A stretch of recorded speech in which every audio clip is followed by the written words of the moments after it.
పరిశుద్ధ పరమ దివ్య ప్రసాదములకు సదాకాలము ఆరాధన స్తుతి స్తోత్ర నమస్కారములు కలుగును గాక. పితా పుత్ర పవిత్రాత్మక మహిమ కలుగును గాక. ఆదిలో కలిగినట్లు ఇప్పుడును ఎప్పుడును సదాకాలం మీకే స్తోత్రం కలుగును గాక. పరిశుద్ధ పరమ దివ్య ప్రసాదములకు సదాకాలము ఆరాధన స్తుతి స్తోత్ర నమస్కారములు కలుగును గాక. పితా పుత్ర పవిత్రాత్మకు మహిమ కలుగును గాక. ఆదిలో కలిగినట్లు ఇప్పుడును ఎప్పుడును సదాకాలం మీకే స్తోత్రం కలుగును గాక. పరిశుద్ధ పరమ దివ్య ప్రసాదములకు సదాకాలము ఆరాధన స్తుతి స్తోత్ర నమస్కారములు కలుగును గాక. పితా పుత్ర పవిత్రాత్మకు మహిమ కలుగును గాక. ఆదిలో కలిగినట్లు ఇప్పుడును ఎప్పుడును సదాకాలం మీకే స్తోత్రం కలుగును గాక.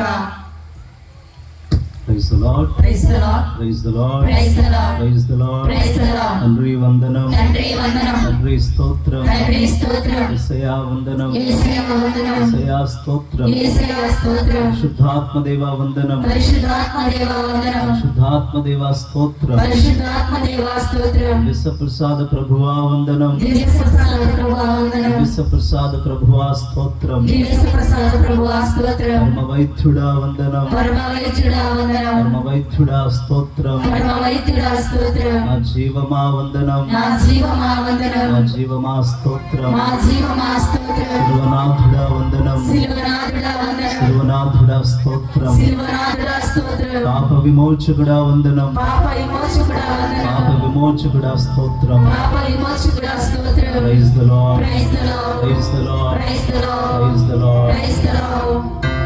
ప్రభు, మేము ఎవరి యొద్దకు పోయేదము? నీవు నిత్య జీవపు మాటలు కలవాడు. మేము నిన్ను విశ్వసించితిమి, నీవు దేవుని కుమారుడు అని నమ్మితిమి అని పేతురు గారు పలికినటువంటి విధంగా ఈ దేవుని బిడ్డలారా, మనందరం కూడా ఇదిగో జీవ వాక్కులు కలిగిన జీవ ప్రదాత అయిన ప్రభు చెంతకు సమీపించి ఉన్నాం. ఆ ప్రభు సన్నిధికి రావటము మనకు పరమానందము. ఆయన సన్నిధి మనకు ఆనందాన్ని ఇస్తుంది. ఆయన సన్నిధి మన బలహీనతలను తీసివేస్తుంది. ఆయన సన్నిధి మనలను బలపరుస్తుంది. ఆయన సన్నిధి మనలను స్వస్థపరుస్తుంది. ఆయన సన్నిధి మనలను రక్షిస్తుంది. ఆయన సన్నిధి మనలను పోషిస్తుంది. ఆయన సన్నిధి మనకు ఆశీర్వాదములు దయచేస్తూ ఉంది. కాబట్టి ఆ ప్రభుని వెతుక్కుంటూ మనం ఇదిగో ఆ ప్రభు సన్నిధికి వచ్చాం. దివ్య సప్రసాదనాథుని చెంతకు మనందరం కూడా వచ్చాం. ప్రభు అంటూ ఉన్నాడు, భారం వచ్చి అలసి సొలసి ఉన్న సమస్య జిల్లారా, నా ఎదుగు రండు, నేను మీకు విశ్రాంతినిస్తాను, మీ జీవితాలను మారుస్తాను. మీ జీవితాలు కనుక మోడి వారి ఉంటే ఇదిగో మీ జీవితాలు మరలా ఇక్కడ చిగురు తొడుక్కుంటాయి. మీ జీవితాల్లో చీకటి ఉంటే ఇదిగో నేను మీకు నా యొక్క వెలుగునిచ్చి మీ జీవితాలను మరలా వెలిగిస్తాను అని దేవుని బిడ్డలారా, ప్రభు మనందరినీ కూడా ఆహ్వానిస్తూ ఉన్నాడు, పిలుస్తూ ఉన్నాడు. కాబట్టి తపో కాలంలో ఈ ప్రత్యేకమైన దివ్య సప్రసాద ఆశీర్వాదంలో, దివ్య పూజా బలిలో మనందరం కూడా పాలు పంచుకుంటూ ఉండగా ఆ దివ్య సప్రసాద ప్రభుని యొక్క కాంతి కిరణములు, ఆ ప్రభుని యొక్క మహిమ తేజస్సు మనందరి మీద కూడా వేంచేసి వచ్చి మనందరి మీద కూడా ప్రకాశించి మనందరం కూడా ఆ ప్రభు యొక్క జీవముతో, రక్షణతో నింపబడినట్లు, ఆయన ఆశీర్వాదములు, ఆశీస్సులు, స్వస్థత మనందరూ కూడా లభించినట్లు మనము ఆ ప్రభుని ప్రార్థన చేసుకుంటూ స్తుతించి ఆరాధించి మహిమపరుచుదాం. Praise the Lord, praise the Lord, praise the Lord, praise the Lord, praise the Lord, praise the Lord, praise the Lord. Praise the lord.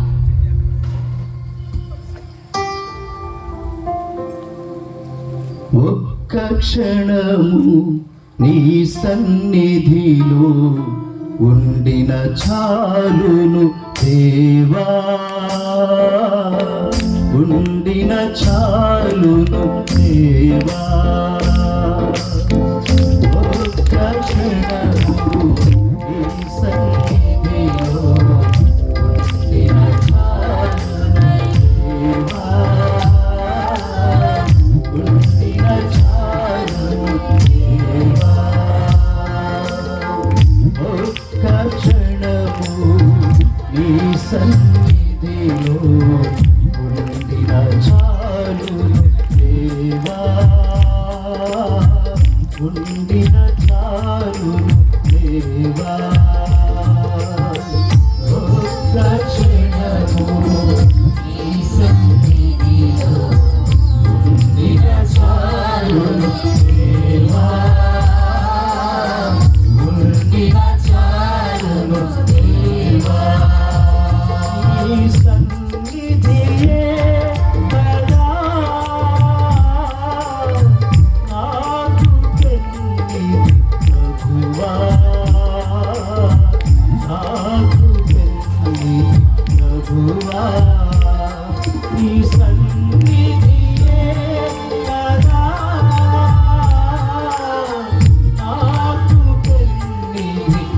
ప్రభువా నాకు కిన్నిది ప్రభువా స్తుతి మహిమ నీకే ఆరాధన స్తుతి మహిమ నీకే ఆరాధన స్తుతి మహిమ నీకే ఆరాధన స్తుతి మహిమ నీకే ఆరాధన స్తుతి మహిమ నీకే ఆరాధన స్తుతి మహిమ నీకే ఆరాధన స్తుతి మహిమ నీకే ఆరాధన స్తుతి మహిమ నీకే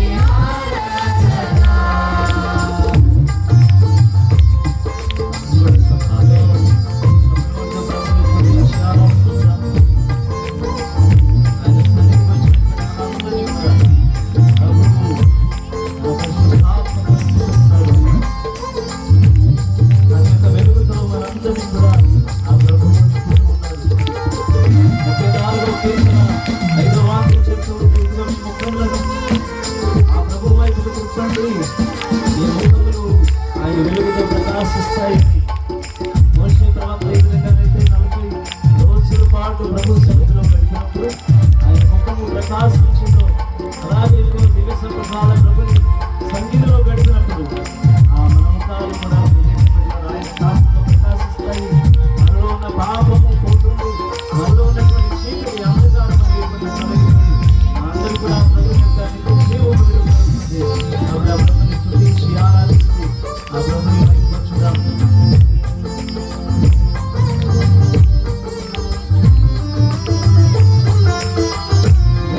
తోడువారిన బ్రతుకులకు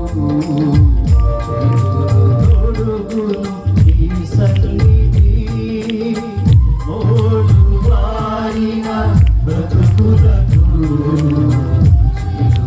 తోడుగును ఈ సన్నిధి. చీకటైన గుండెలలో చీకటైన గుండెలలో వెలుగు నింపును ఈ సన్నిధి. వెలుగు నింపును ఈ సన్నిధి. అందరూ కలిసి స్తుతి మహిమ నీకే ఆరాధన స్తుతి మహిమ నీకే ఆరాధన స్తుతి మహిమ నీకే ఆరాధన స్తుతి మహిమ నీకే ఆరాధన. ఒక్క క్షణము నీ సన్నిధిలో దినచారును దేవా, దినచారును దేవా. ఒక్క క్షణము నీ సన్నిధిలో దినచారును దేవా, దినచారును దేవా.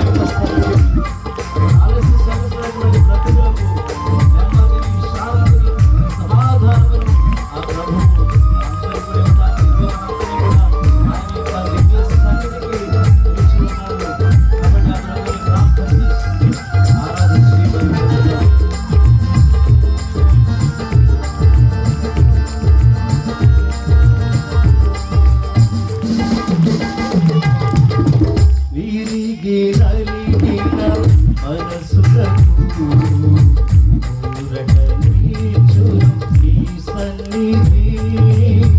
విరిగి నలిగిన హృదయములకు ఊరట నీచును ఈ సన్నిధి.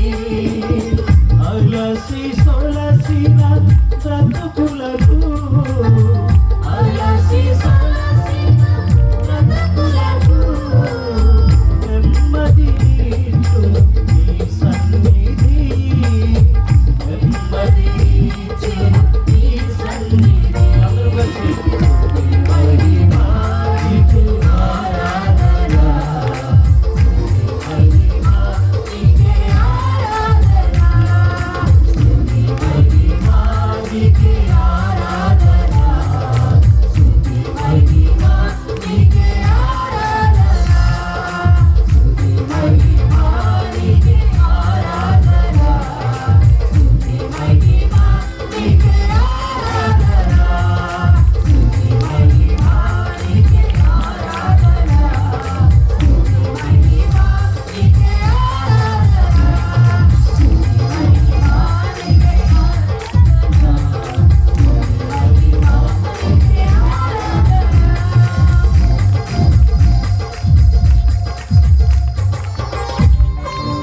Praise the Lord, praise the Lord, praise the Lord, praise the Lord, praise the Lord. Praise the lord.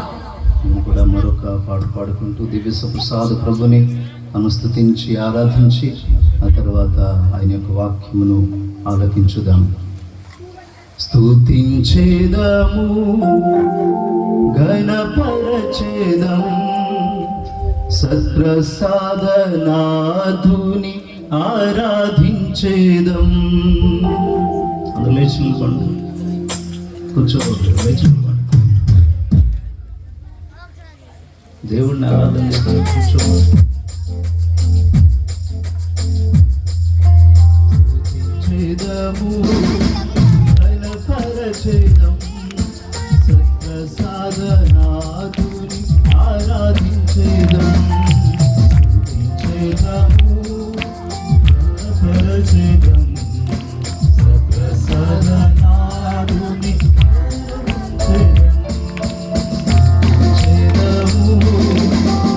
ఘనపరచేదం, సత్ప్రసాదనాథుని ఆరాధించేదం. స్తుతించేదము, ఘనపరచేదం, సత్ప్రసాదనాథుని ఆరాధించేదం. విడుదలనిచ్చే దేవుని ఆరాధించేదం, విడుదలనొసగే దేవుని ఆరాధించేదం. విడుదలనిచ్చే దేవుని ఆరాధించేదం, విడుదలనిచ్చే దేవుని ఆరాధించేదం. విమోచించు దేవుని ఆరాధించేదం, విమోచించు దేవుని ఆరాధించేదం. వరములు ఇచ్చే దేవుని ఆరాధించేదం, వరములు ఇచ్చే దేవుని ఆరాధించేదం. స్తుతించేదము, ఘనపరచేదం, సత్ప్రసాదనాథుని ఆరాధించేదం. స్తుతించేదము, ఘనపరచేదం, సత్ప్రసాదనాథుని ఆరాధించేదం. విశ్వసనీయ దేవుని ఆరాధించేదం, విశ్వాధిపతి దేవుని ఆరాధించేదం. విశ్వసనీయ దేవుని ఆరాధించేదం, విశ్వాధిపతి దేవుని ఆరాధించేదం. విశ్వసృష్టి దేవుని ఆరాధించేదం, విమలాత్మ దేవుని ఆరాధించేదం. విశ్వసనీయ దేవుని ఆరాధించేదం, విమలాత్మ దేవుని ఆరాధించేదం. అందరూ కలిసి స్తుతించేదము, ఘనపరచేదం, సత్ప్రసాదనాథుని ఆరాధించేదం. స్తుతించేదము, ఘనపరచేదం, సత్ప్రసాదనాథుని ఆరాధించేదం. రక్షించే నాథుని ఆరాధించేదం, కాపాడే దేవుని ఆరాధించేదం. రక్షించే నాథుని ఆరాధించేదం, కాపాడే నాథుని ఆరాధించేదం. దాచుకొను దేవుని ఆరాధించేదం, దర్శనమిచ్చే దేవుని ఆరాధించేదం. దాచుకొనే నాథుని ఆరాధించేదం, దర్శనమిచ్చే దేవుని ఆరాధించేదం. చేదము, ఘనపరచేదం, సత్ప్రసాదనాథుని ఆరాధించేదం. స్తుతించేదము, ఘనపరచేదం, సత్ప్రసాదనాథుని ఆరాధించేదం.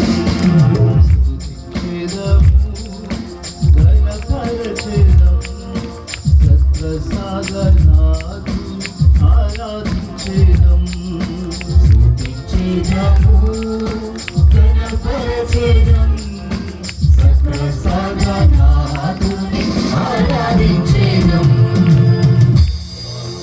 Praise the Lord. Praise the Lord. Praise the Lord. Praise the Lord. Praise the Lord. Praise the Lord. తండ్రి వందనం. తండ్రి వందనం. తండ్రి స్తోత్రం. తండ్రి స్తోత్రం. సయా వందనం. యేసయ్యా వందనం. సయా స్తోత్రం. యేసయ్యా స్తోత్రం. శుద్ధాత్మదేవ వందనం. పరిశుద్ధాత్మదేవా వందనం. శుద్ధాత్మదేవ స్తోత్రం. పరిశుద్ధాత్మదేవా స్తోత్రం. ఓ దివ్య సప్రసాద ప్రభువా, అలనాడు మీ శిష్యులతో మీరు మాట్లాడుతూ ఆ మాటలు ఆత్మయు జీవమునై ఉన్నవి అని పలికి ఉన్నావు ప్రభువా. ఇదిగో నీ మాటలను మాతో పలకమని మాట్లాడమని ప్రభువా, ఇదిగో నిన్ను ఇప్పుడు ప్రార్థన చేస్తూ ఉన్నాము. నీ వాక్కు ద్వారా ప్రభువా మాకు ఆత్మను జీవాన్ని ప్రసాదించండి. నేను ఇప్పుడు మీతో చెప్పిన మాటల వలన మీరు శుద్ధులైతరి అని శిష్యులతో పలికారు. ఆమేన్. ప్రభువా, ఇదిగో నీ మాట ద్వారా ప్రభువా మమ్మల్ని అందరినీ కూడా శుద్ధి చేయండి. శుద్ధి చేయము ప్రభువా. మమ్మల్ని అందరినీ కూడా నీ వాక్కు చేత కడగండి. కడుగుము ప్రభువా. నీ వాక్కు చేత ప్రభువా మమ్మల్ని అందరినీ కూడా ప్రభువా శుద్ధి చేయమని శుద్ధి చేయి. ప్రార్థన చేస్తూ ఉన్నాం తండ్రి. అగ్ని చే శుద్ధి చేసినటువంటి విధంగా నీ వాక్కు చేత ప్రభువా మమ్మల్ని అందరినీ కూడా శుద్ధి చేసి శుద్ధి చేయి. మమ్మల్ని ప్రభువా మేలిమి బంగారముగా పవిత్రమైనటువంటి విధంగా మమ్మల్ని అందరినీ కూడా తీర్చిదిద్దమని మిమ్మల్ని ప్రార్థన చేస్తూ ఉన్నాము. ఈ వాక్కును ప్రభువా ఇదిగో మరి బోధించేటువంటి సమయంలో బోధించేటువంటి నాకు అలాగే వినేటువంటి వీరందరికీ కూడా నీ యొక్క ఆత్మను ప్రసాదించి వాక్కుని మేము అర్థం చేసుకుని ప్రభువా వాక్యానుసారంగా మా జీవితాలను పరిశీలన చేసుకుని ఆ వాక్యానుసారంగా మా జీవితాలను బాగు చేసుకోవడానికి మా అందరిని కూడా నీ ఆత్మ ద్వారా పని చేయమని, నీ ఆత్మను ప్రభా మా అందరి మీద కూడా పంపించమని ఈ మనవులన్నింటినీ మన ఆదురైన యేసుక్రీస్తు ద్వారా మేము అడిగి వేడుకుంటున్నాము తండ్రి. ఆమేన్. Praise the Lord. Praise the Lord. అందరూ కూర్చోండి.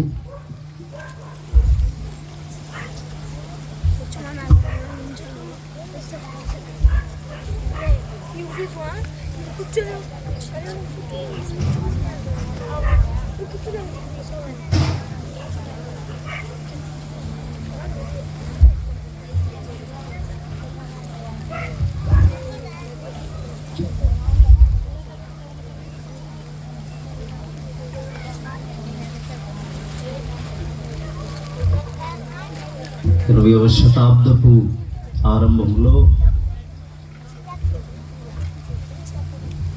ఒక పునీతురాలు పోలాండ్ దేశంలో జీవించారు. ఆమె పేరు పునీత ఫౌస్తీనమ్మ. ఆమెకు క్రీస్తు ప్రభువు కనిపించి ప్రతిరోజు 3 గంటల సమయంలో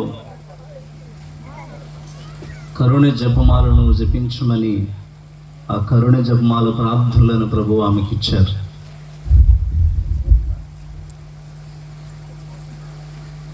ఆమె ఒకసారి అనేక దర్శనాలు చూశారు, కానీ ఒకసారి ఆమెకు ఆకాశంలో ఒక దర్శనం కనిపించింది.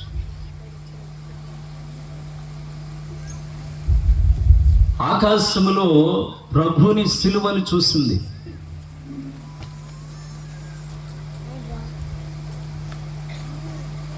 ఆ సిలువ ఏ విధంగా ఉందంటే, దేవుడు మనల్ని చూడాలి అంటే, దేవుడు ఈ ప్రపంచం వైపు చూడాలి అంటే, క్రీస్తు ప్రభుని సిలువకు కొట్టినప్పుడు ఆయన మేకులు, ఆ మేకులు ఈ సిలువకు అంటగొట్టినప్పుడు ఏర్పడినటువంటి ఆ రంధ్రాల ద్వారా, ప్రభుని యొక్క గాయాల ద్వారా, చేతుల్లో ఉన్నటువంటి గాయాలు, అలాగే కాళ్ళలో ఏర్పడినటువంటి గాయాలు, ఆ గాయాల ద్వారా దేవుడు మనల్ని చూస్తూ ఉన్నాడు.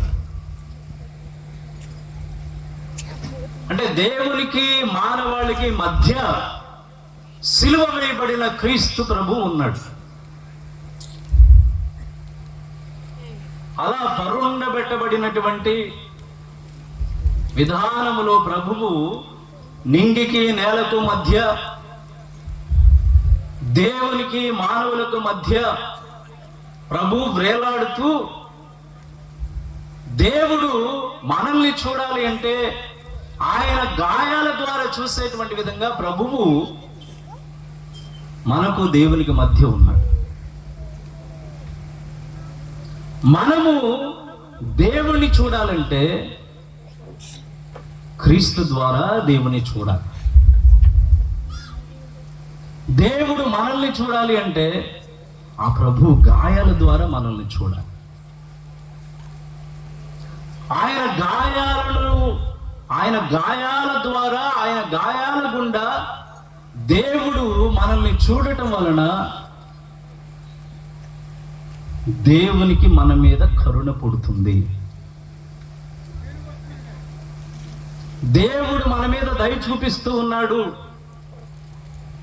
ఆ క్రీస్తు ప్రభువే, సిలువ వేయబడిన క్రీస్తు ప్రభువు, మన కోసం గాయపడిన క్రీస్తు ప్రభువు మనకు దేవునికి మధ్య లేకపోతే దేవుని కరుణ, దేవుని క్షమ, దేవుని ప్రేమ మనకు లభించవు, మనకు దక్కవు. ఆ ప్రభువుని చూసి, ఆ ప్రభు గాయాలను చూసి, ఆయన సిలువ మరణాన్ని చూసి క్రీస్తు ప్రభువు, తండ్రి దేవుడు క్రీస్తు ప్రభు మూలమున మన మీద దయ చూపిస్తూ ఉన్నాడు, నెనరు చూపిస్తూ ఉన్నాడు, జాలి చూపిస్తూ ఉన్నాడు, సమయాన్ని ఇస్తూ ఉన్నాడు, మన పట్ల ఓర్పు వహిస్తూ ఉన్నాడు, మన పట్ల సహనవంతుడుగా ఉంటూ ఉన్నాడు, మన పట్ల సహనవంతుడిగా ఉంటూ ఉన్నాడు. అందుకనే పునీత పౌలు గారు అంటాడు, కొరింథీయులకు రాసిన మొదటి లేఖలో మొదటి అధ్యాయంలో 23వ వచనాన్ని మనం చదివితే, అయితే యూదులకు ఆటంకమును అన్యులకు అవివేకమును అగు సిలువ వేయబడిన క్రీస్తును మనము ప్రకటించుచున్నాము. సిలువ వేయబడిన క్రీస్తును మనం ప్రకటిస్తూ ఉన్నాం. ఎందుకంటే సిలువ వేయబడిన క్రీస్తు మూలముననే మనకు రక్షణ, మనకు పాప క్షమాపణ, మనకు దేవుని దయ, కనికరము, దేవుని క్షమాపణ మనకు లభిస్తూ ఉన్నాయి. ఆయన కనుక దేవునికి మనకు మధ్యలో అడ్డు తప్పుకుంటే దేవుని కోపం అనేది మన మీద రగులుకుంటుంది. దేవుని తీర్పు అనేటువంటిది ఎప్పుడో వచ్చి మన మీద పడి ఉండేది. సొదొమ గొమొర్రా ప్రజల మీద దేవుడు అగ్ని గంధకమును ఏ విధంగానైతే ఆకాశం నుండి కురిపించి ఆ 2 పట్టణాలను కూడా కాల్చివేసి బూడిద చేశాడో, అదే విధంగా మన జీవితాలు కూడా ఆ విధంగా ఉన్నాయి. అందుకనే ఈ సత్యాన్ని గ్రహించినటువంటి పునీత పౌలు గారు అంటూ ఉన్నాడు, నేను సిలువ వేయబడిన క్రీస్తును ప్రకటించుచున్నాను. మనము సిలువ వేయబడిన క్రీస్తును ప్రకటిస్తూ ఉన్నాం. ఎందుకంటే ఆయనను చూచే దేవుడు మన మీద కనికరము చూపిస్తూ ఉన్నాడు. ఆయన చూసే దేవుడు మన మీద కనికరం చూపిస్తూ ఉన్నాడు. యెషయా గ్రంథము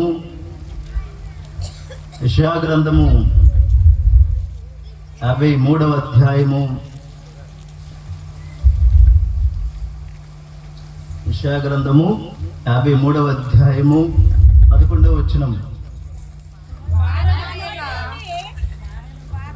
బాధలు ముగియగా అతడు మరల ఆనందం చెందును, నీతిమంతుడైన నా సేవకుడు పెక్కుమంది దోషములను భరించును, అతనిని చూసి నేను వారి తప్పిదములను మన్నించును. అతనిని చూచి నేను వారి తప్పిదములను మన్నింతును. Praise the Lord, praise the Lord. ఎవరిని చూసి? నిన్ను చూసా, నన్ను చూసా? ఏ మనిషిని చూసి కాదు, ఆయనను చూసి, సిలువలో వేలాడుతున్న క్రీస్తు ప్రభుని చూచి, మన కోసం గాయపడిన ప్రభుని చూసి, తండ్రికి విధేయుడైన క్రీస్తు ప్రభుని చూసి, నన్ను పంపిన నా తండ్రి చిత్తమును నెరవేర్చడమే నా ఆహారము అని పలికిన ప్రభుని చూసి, ఇదిగో ఓ దేవా నీ చిత్తమును నెరవేర్చడానికి నేను ఈ లోకానికి వచ్చాను అని పలికిన క్రీస్తు ప్రభుని చూసి, ఆయనను చూచి నేను వారి తప్పిదములను మన్నిస్తానని దేవుడు అంటూ ఉన్నాడు. బాధామయుడైన, మన కోసం శ్రమలను అనుభవించిన, సిలువలో మరణాన్ని పొందినటువంటి క్రీస్తు ప్రభుని చూచి దేవునికి మన మీద దయ కనికరము కలుగుతుంది. ఆయన బట్టి దేవుడు మన పట్ల సహనము ఓర్పు వహిస్తూ ఉన్నాడు. కాబట్టి ఆయన లేకపోతే మనకు రక్షణ లేదు, పాప క్షమాపణ లేదు, మోక్షము లేదు. ఆయన లేకపోతే మనకు దేవుని కృప లేదు, దేవుని దయ లేదు. దేవుని కృప లేదు, దేవుని దయ లేదు ప్రియ దేవుని బిడ్డ. అందుకని పౌలు గారు అంటూ ఉన్నాడు, మనము సిలువ వేయబడిన క్రీస్తును ప్రకటిస్తూ ఉన్నాము. మనం ప్రకటించాల్సింది ఆయన్నే, ఇంకేది కాదు. మనం చూడాల్సింది ఆయన్నే, ఇంకెవరిని కాదు. ఎందుకంటే దేవుడే సాక్షాత్తు ప్రభుని చూచి మన మీద దయ చూపిస్తూ ఉన్నాడు. ప్రభుని చూసి మన పాపములను మన్నిస్తూ ఉన్నాడు. ప్రభుని చూసి మన పాపములను మన్నిస్తూ ఉన్నాడు. మనము కొరింథీయులకు రాసిన 2వ లేఖలో, కొరింథీయులకు రాసిన 2వ లేఖలో 5వ అధ్యాయంలో చదివినట్లయితే 17వ వచనం నుంచి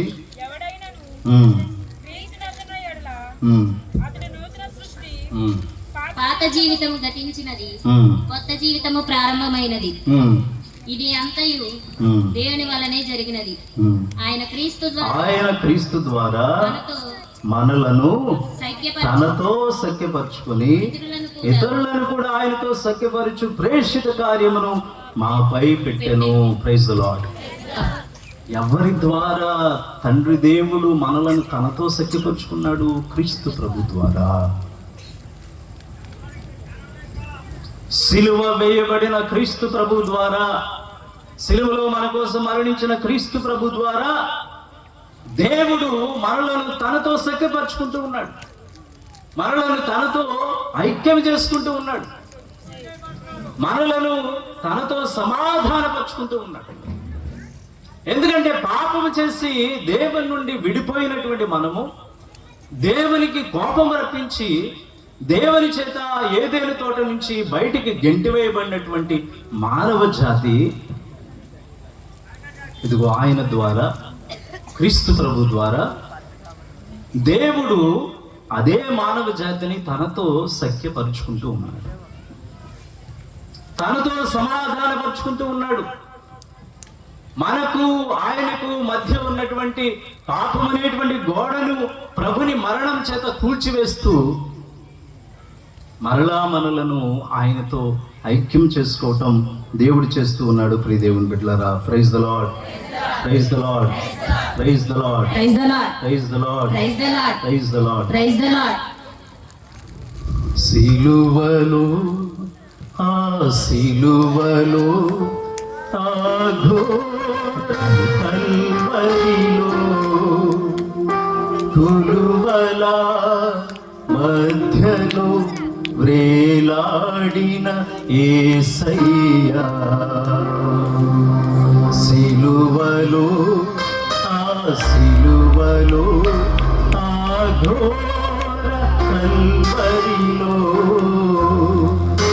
కొలువల మధ్యలో వ్రేలాడిన యేసయ్యా, వెలి అయిన యేసయ్యా, బలి అయిన యేసయ్యా, వెలి అయిన యేసయ్యా,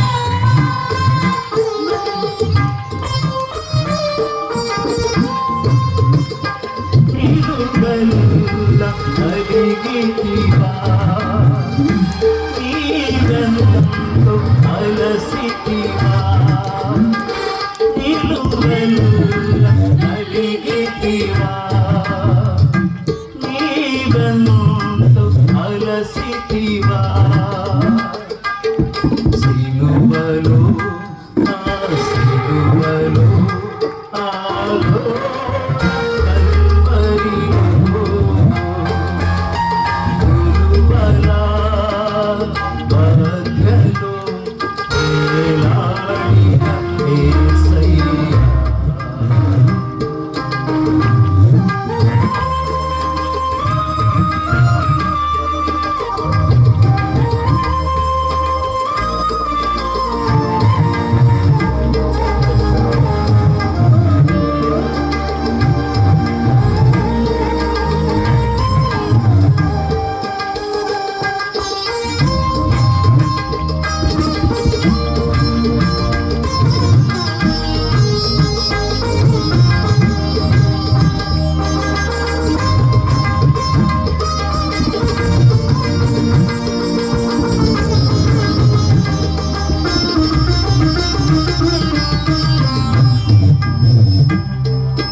నేరము చేయని నీవు ఈ ఘోర పాపి కొరకు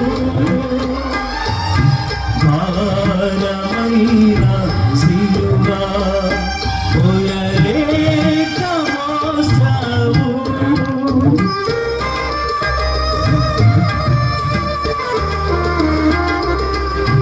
నేరము చేయని నీవు ఈ ఘోర పాపి కొరకు భారమైన సిలువ మోయలేక మోసావు కొరడాలు చల్లని చీల్చని నీ సుందర దేహమునే కొరడాలు చల్లని చీల్చని నీ సుందర దేహమునే కడిపెను నీ కరువునే రుధిరం ధారలే కడిపెను నీ కరువునే రుధిరం ధారలే నేను అయిన యేసయ్యా బలి అయిన యేసయ్యా నిలువెల్ల అలిగితివా నీవెంతో అలసితివా సిలువలో ఆ సిలువలో ఆ ఘోర సంబరిలో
విరిగిన హృదయముతో సిలువలో చేరెదను, విరిగిన హృదయముతో బలియైన యేసయ్యా, బలియైన యేసయ్యా, నీవు గరుల నలిగితివా, నీవెందు అలసితివా, సిలువలో ఆ సిలువలో ఆ ఘోర కల్వరిలో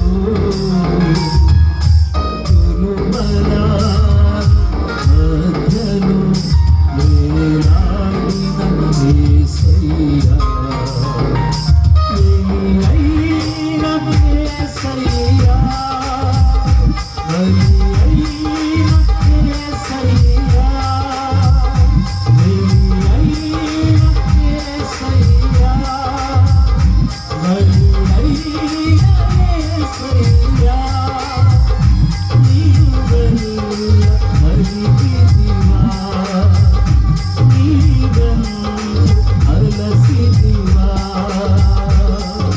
సిలువలో ఆ సిలువలో ఆ ఘోర కల్వరిలో కొలువల మధ్యలో వేలాడిన యేసయ్యా, కొలువల మధ్యలో వేలాడిన యేసయ్యా. కాబట్టి మన కోసం సిలువలో వేలాడిన ఆ ప్రభుని చూసే, ఆ ప్రభు ద్వారానే దేవుడు మనలను తనతో ఐక్యపరుచుకుంటూ ఉన్నాడు. ఆ ప్రభు ద్వారానే మనము మరలా దేవుని బిడ్డలం అవుతూ ఉన్నాం. దేవుణ్ణి అబ్బా తండ్రి అని పిలవగలుగుతూ ఉన్నాం. పరలోకానికి దేవుడు మనలను వారసులుగా చేసుకుంటూ ఉన్నాడు ఆ క్రీస్తు ప్రభుని మూలముననే. క్రీస్తు ప్రభు ద్వారానే రోమీలకు రాసిన లేఖలో, రోమా పౌరులకు రాసిన లేఖలో 8వ అధ్యాయంలో మనము 14వ వచనం నుంచి చదివితే, దేవుని ఆత్మ వలన నడుపబడు వారు దేవుని పుత్రులు, ఏలైనా దేవుని నుండి మీరు స్వీకరించినది మేము భయకంపితులను చేయు బానిసత్వపు ఆత్మ కాదు, మీకు దత్తపుత్రత్వ మనసు ఆత్మను మీరు స్వీకరించితిరి. ఆత్మ ద్వారా మనము దేవుని అబ్బా తండ్రి అని పిలుతుము. ఆ ఆత్మయే మన ఆత్మతో కలిసి మనము దేవుని పుత్రులమని సాక్ష్యం ఇచ్చును. మనం పుత్రులము కనుక వారసులము, నిజముగా మనము దేవుని వారసులము, క్రీస్తుతోడి వారసులము. క్రీస్తు బాధలలో మనము పాలుపంచుకుని ఎడల ఆయన మహిమలో కూడా మనము భాగస్థులము అగుదుము. Praise the Lord, praise the Lord. కాబట్టి ఒకప్పుడు దేవుని సమక్షము నుండి తరిమివేయబడినటువంటి మనము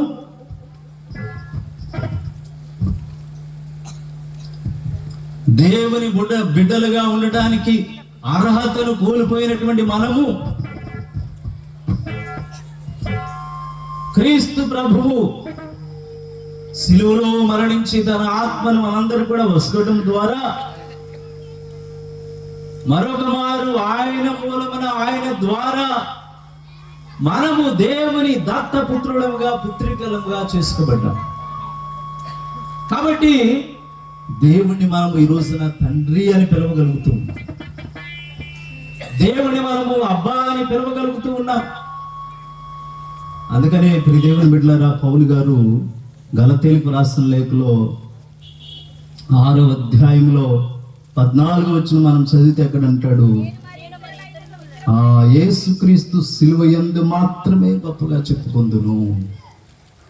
మరి చెప్పండి, యేసుక్రీస్తు సిలువ యందు మాత్రమే గొప్పగా చెప్పుకొందును.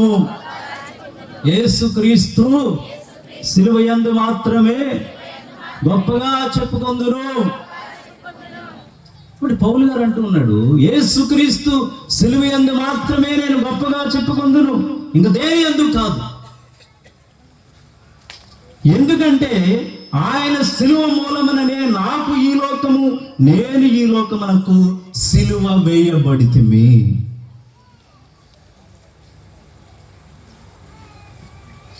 ఆయన సిలువ మూలముననే నాకు ఈ లోకము, నేను ఈ లోకమునకు సిలువ వేయబడితిమి. దీని అర్థం ఏంటి?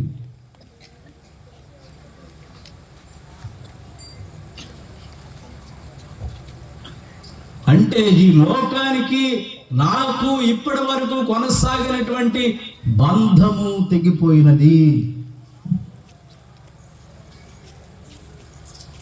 శారీరకంగా లౌకికంగా జీవించినటువంటి నన్ను తన శిలువ మరణం ద్వారా క్రీస్తు విమోచించి రక్షించి నన్ను ఆత్మ సంబంధిగా చేశాడు, దేవుని బిడ్డగా చేశాడు, దేవుని కుటుంబంలో సభ్యునిగా చేశాడు. కాబట్టి ఇక నేను ఈ లోకానికి సంబంధించినటువంటి వాడిని కాదు. నేను ఒకప్పుడు పాపమునకు బందీగా జీవించాను, పాపమునకు బానిసగా నన్ను నేను అమ్ముకున్నాను, నేను పాపమునకు అమ్ముడుపోయాను, శారీరకంగా నేను జీవించాను, నేను ఒకప్పుడు ఆధ్యాత్మికంగా మరణించాను. కానీ క్రీస్తు ప్రభుని యొక్క శిలువ మరణము ద్వారా దేవుడు నాకు పునర్జీవితాన్ని ప్రసాదించాడు. Praise the Lord, praise the Lord, praise the Lord, praise the Lord. రోమీలకు రాసిన లేఖనే మనం చూసినట్లయితే, రోమీలకు రాసిన లేఖలో 7వ అధ్యాయంలో, రోమీలకు రాసిన లేఖలో 7వ అధ్యాయంలో 14 వచ్చినది మనం చదివితే, ధర్మశాస్త్రము ఆత్మ సంబంధమైనదని మనం ఎరుగుదము, కానీ నేను పాపమునకు బానిసగా అమ్మబడిన శరీర సంబంధిని. నేను పాపమునకు బానిసగా అమ్మబడిన శరీర సంబంధిని.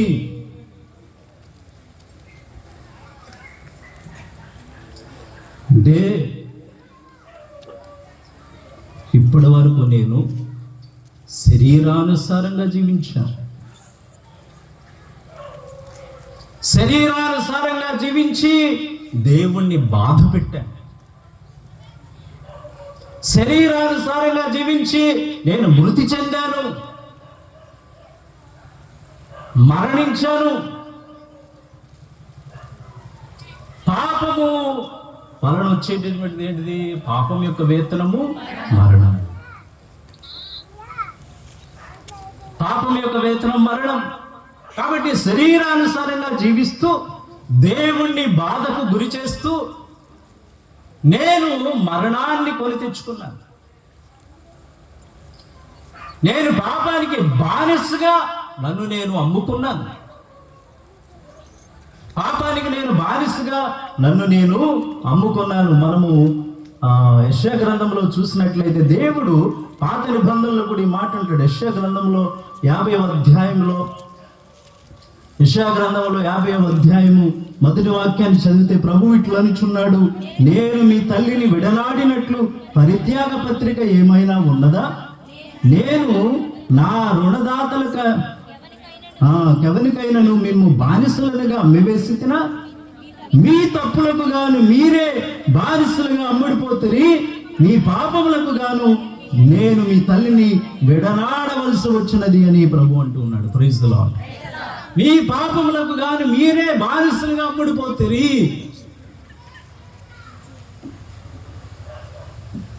ఇశ్రాయేలు ప్రజలు అసీరియాకు బానిసలుగా అమ్ముడిపోయారు, యూదా ప్రజలు బాబిలోనియాకు బానిసలుగా అమ్ముడిపోయారు. యావత్ మానవాళి అంతా కూడా పాపం వెనకాల ఉన్నటువంటి సాతానుకు బానిసలుగా అమ్ముడిపోయారు.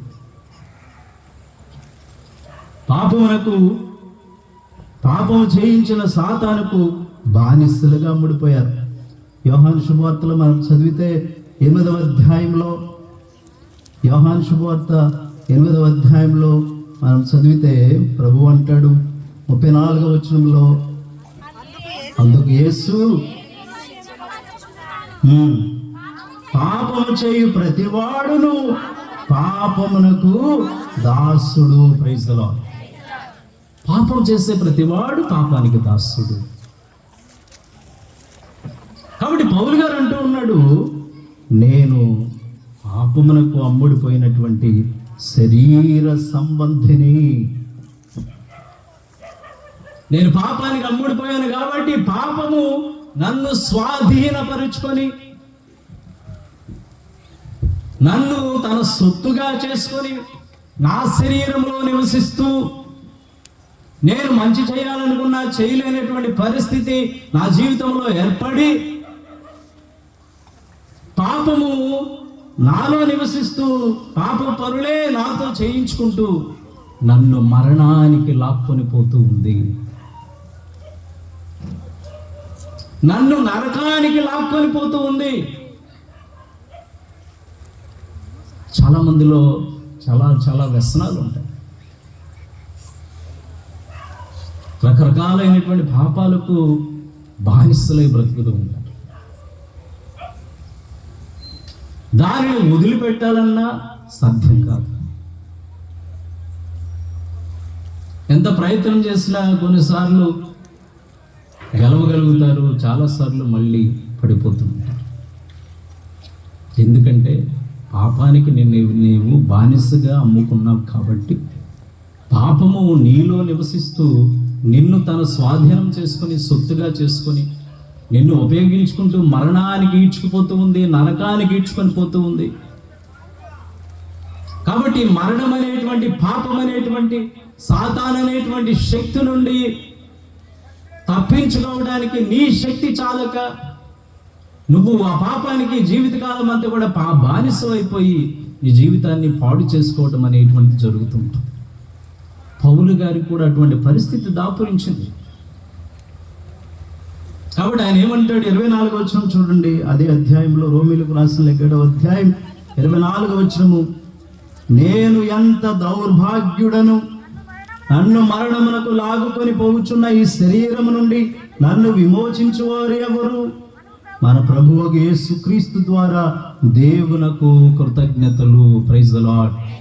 అట్టుగా దేవునికి చప్పట్లు కొడదాం. ఆయనే లేకపోతే మనకు మరణం నుండి విముక్తి లేదు. ఆయన లేకపోతే మరణానికి ఈడ్చుకొని పోతూ ఉన్న పాపము నుండి మనకు విమోచన లేదు. కాబట్టి మరణానికి, మన శరీరమున ఉండి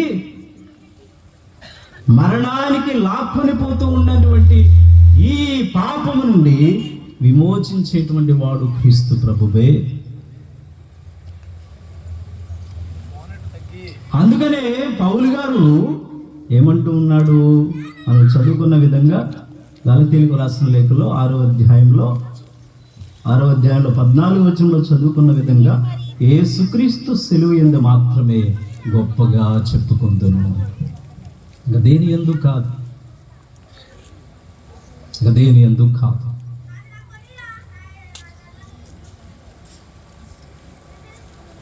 మన జీవితంలో మనం చాలా విషయాల గురించి గొప్పగా మనల్ని ఎంచుకుంటూ ఉంటాం, అవునా కదా?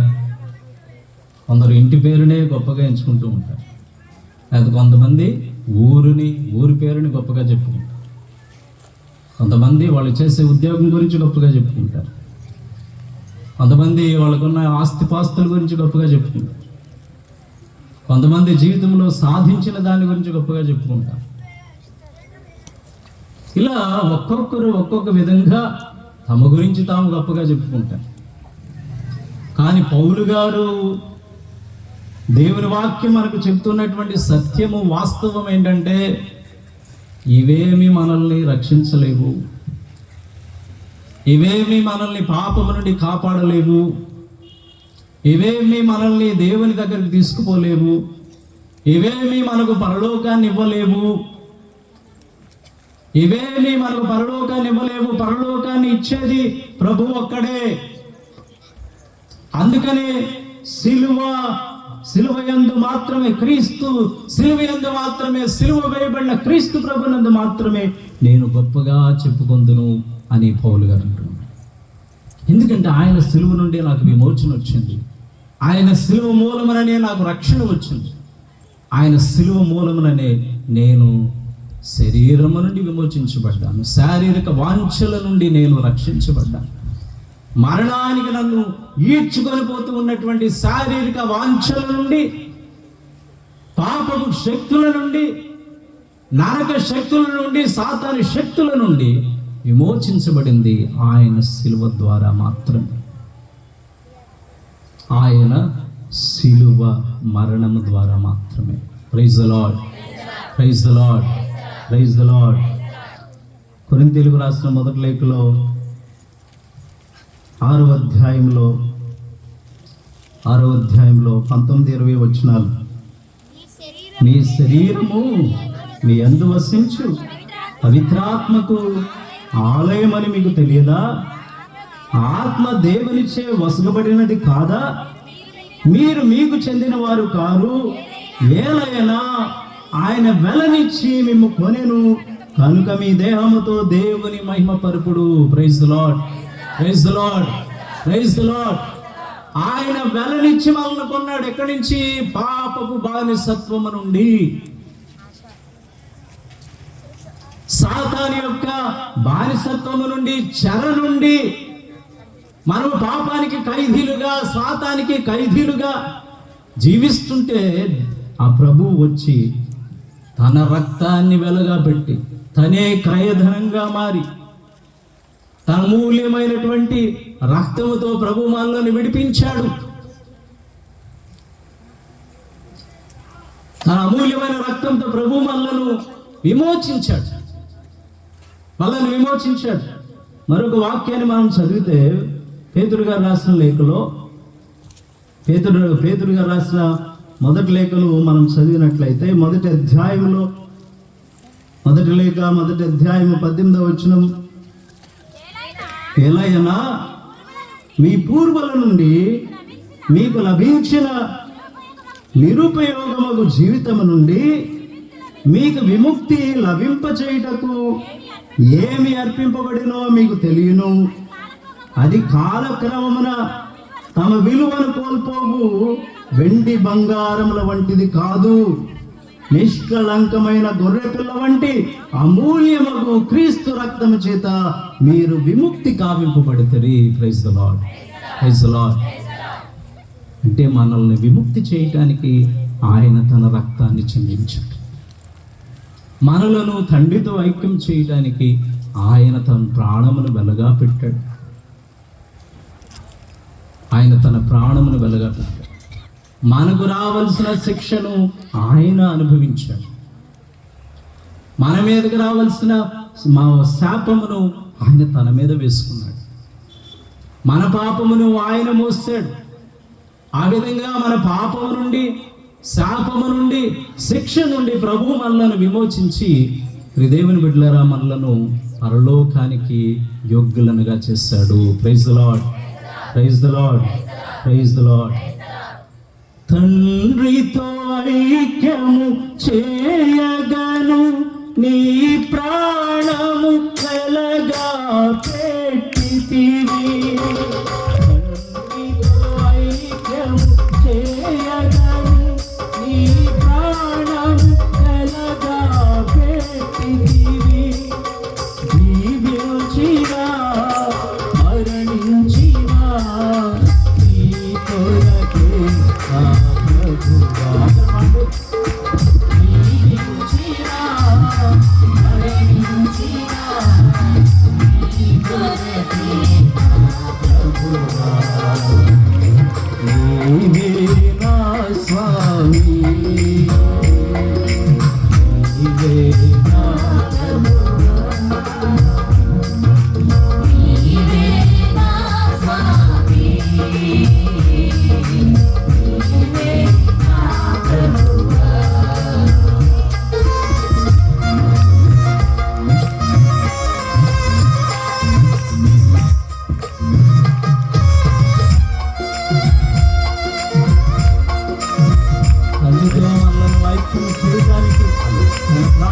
వెలుగా పెట్టిన ఆ ప్రభుని మనందరం కూడా చప్పట్లతో స్తుతిస్తూ ఆరాధిస్తూ ఆయన కృతజ్ఞతలు చెల్లించుదాం.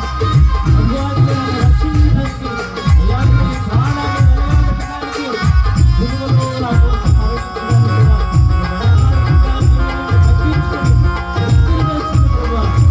మరణించడానికి కూడా తండ్రికి విధేయుడయ్యావు తండ్రి. నీకు వందనాలు, స్తోత్రాలని దివ్యప్రసాద ప్రభులకు సిలువలో వేలాడుతున్న ప్రభులకు మనందరం కూడా స్తోత్రములు చెల్లించుకుందాం.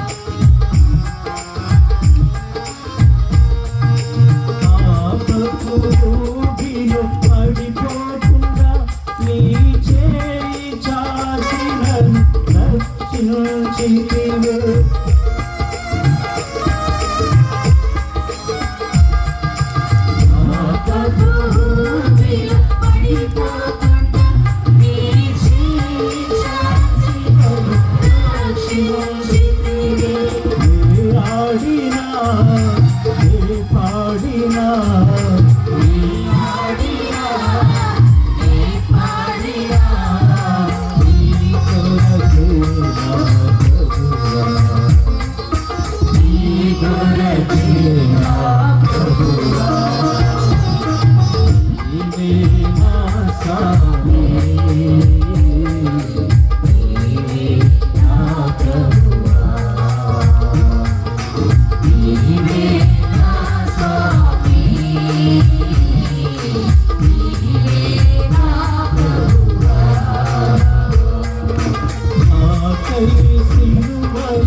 ప్రభువునకు మనము స్తోత్రాలు, వందనాలు, కృతజ్ఞతలు నిరంతరం కూడా చెల్లించుకోవాలి.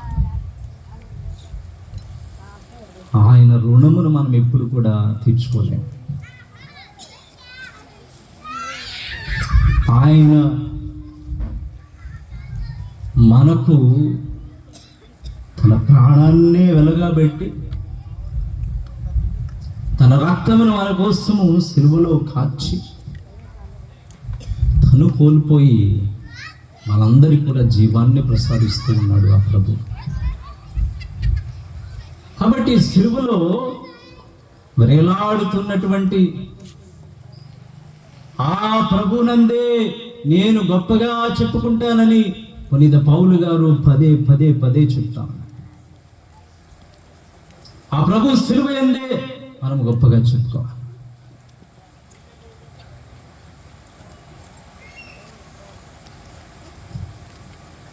పంతొమ్మిదవ శతాబ్దంలో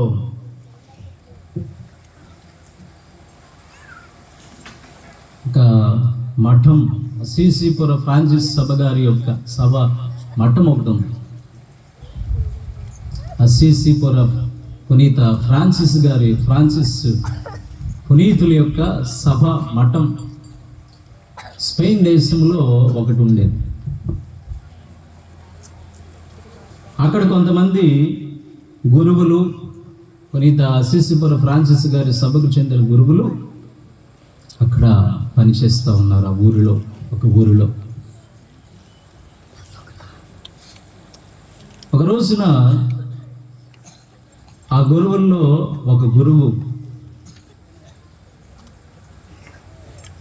గుడి గంట కొట్టడానికి పొద్దుండే లేచి గంట కొడదామని వెళితే ఆ గుమ్మం దగ్గర ఒక చిన్న పసిబిడ్డ కింద నేల మీద పడవేసి ఉంది. వెంటనే వేరే గురువులను పెద్ద ఫాదర్ గారిని పిలిస్తే వాళ్ళందరూ కూడా బిడ్డను చేతుల్లోకి తీసుకుని, వాళ్ళకేం చేయాలో అర్థం కాలేదు, ఎలా పెంచాలో తెలియదు, ఏం చేయాలో తెలియదు. బిడ్డ చిన్నపిల్లడు ఏడుస్తూ ఉన్నాడు, పసిబిడ్డ. సరే ఆ బిడ్డను ఆ మఠంలోనే ఉంచి ఆ ఊరిలో అందరినీ కూడా ఈ బిడ్డ మీ బిడ్డ ఏమో చూడండి అని ఒక్కొక్కరిని ఇంటికి వెళ్ళి అడిగితే ఎవరు కూడా ఆ బిడ్డ మా బిడ్డ కాదు అన్నారు. సరే ఎవరైనా దత్తత తీసుకొని పెంచుకుంటారా అని అడిగితే ఎవరు కూడా ముందుకు రాలేదు. ఎందుకంటే అందరూ పేదోళ్ళు, ఇంకొక బిడ్డను పెంచడం అంటే వాళ్ళకి కష్టం. ఒకే ఒక అతను ముందుకు వచ్చాడు, కానీ తనకున్న బిడ్డల్ని సరిగ్గా పెంచడం లేదు. అతను చాలా మూర్ఖుడు, పిల్లల్ని ఎలా పడితే అలా కొడతా ఉంటాడు. కాబట్టి ఈ ఫాదర్స్, ఈ గురువులు ఇతనికి ఇస్తే ఈ పిల్లోడిని నరక వేదన గురి చేస్తాడు, మంచిగా పెంచడు అని మేము ఇవ్వమని చెప్తారు. ఆ బిడ్డను వీళ్ళే పెంచుతారు, ఆ బిడ్డకు వీళ్ళే తండ్రులు అవుతారు. ఆ బిడ్డ పెరుగుతూ వారందరినీ కూడా తండ్రి తండ్రి, నాన్న నాన్న అని ప్రతి గురువుని కూడా పిలుస్తూ ఆ పిల్లోడు పెద్దోడు అవుతాడు. ఒక 5 సంవత్సరాలు 6 సంవత్సరాల వయసు. కొంచెం 5-6 సంవత్సరాలకు వచ్చేసరికి చిలుపు చేష్టలు చేస్తూ ఉండేవాడు. చిన్నపిల్లలు కాబట్టి చిలుపు చేష్టలు చేస్తూ ఉండేవాడు, అందరినీ ఆట పట్టిస్తూ ఉండేవాడు. వాళ్ళు దేవాలయంలో ప్రార్థన చేసుకుంటూ ఉంటే గొర్రెల్ని మేకల్ని గుళ్ళోకి తోలి నవ్వుకుంటా బయటికి పారిపోయేవాడు. లేకపోతే తీర్థం తీసుకునే దగ్గర అక్కడ కప్పలను వేయటం, ఇంకా ఆ గురువులు నడుముకి తాడు కట్టుకుంటారు, ఆ 2 తాళ్ళు తెలియకుండా ఇద్దరిది ఒకరిదొకరు మూడేయటం, ఆ విధంగా చిలుపు పనులు చేస్తూ ఉండరు.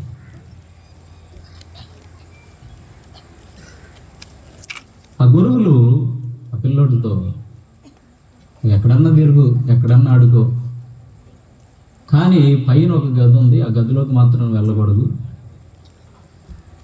ఆ గదిలోకి వెళ్తే అక్కడ ఒక పెద్ద మనిషి ఉంటాడు, ఆయన నిన్ను చంపుకుని చేస్తాడు అని భయపెట్టారు.